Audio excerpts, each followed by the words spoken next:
చాలా మంది ఏంటంటే అబ్బే ఇంకా మేము అష్టావక్ర గీత చదివాము ఇవన్నీ యోగం లేదు ఏది లేని చెప్పారు నేను అనేక చెప్పిన వాళ్ళు ఉన్నారు. ఏంటి అదేం అక్కర్లేదండి, సాధన అక్కర్లేదు, జస్ట్ కామ్గా కూర్చో, ఇవేం చేయొద్దు. రమణ మహర్షి అలా కామ్గా కూర్చోమన్నారు. కామ్గా కూర్చొనిస్తుందా? నేను ఈ ప్రపంచాన్ని ఛాలెంజ్ చేసి చెప్తున్నాను, ఎవరిని కామ్గా కూర్చొనివ్వదు. అదే కృష్ణ పరమాత్మని అర్జునుడు ప్రశ్నించాడు. కేన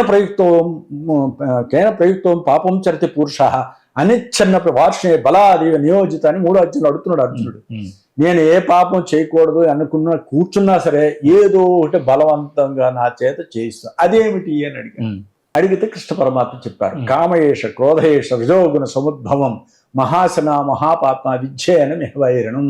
కామక్రోధాలతో కూడుకున్న రజోగుణ నీలో ఉంటుండగా నువ్వు కామ్గా కూర్చోలేవు, సహజ సమాధిలో ఉండలేవు, ఉండనివ్వదు. ఎందుకంటే అది ఉన్నది ఎప్పుడు నహి కశ్చ క్షణమపి జాతి చకర్మకు కారితే హ్యవశకర్మ సర్వ ప్రకృజైర్గుణై అని 3 అధ్యాయులు చెప్పారు. ప్రతి ఒక్క జీవుడు కూడా ప్రతి క్షణము కూడా కర్మ చేయకుండా ఉండలేడని చెప్తున్నారు. ఉండలేడని వారు చెప్తుంటే నువ్వు కామ్గా కూర్చో, ఏం చేయొద్దు, నీకు అన్ని అది అలే జరిగిపోతుంది, నువ్వు గమనించట. ఇది అంతా జరిగిపోతే నువ్వు గమనించే స్థితిలో నువ్వు ఉన్నావా? నీవు కూడా అందులో చేరుతావు. ఎందుకంటే నువ్వు ప్రకృతికి వశమై ఉన్నావు.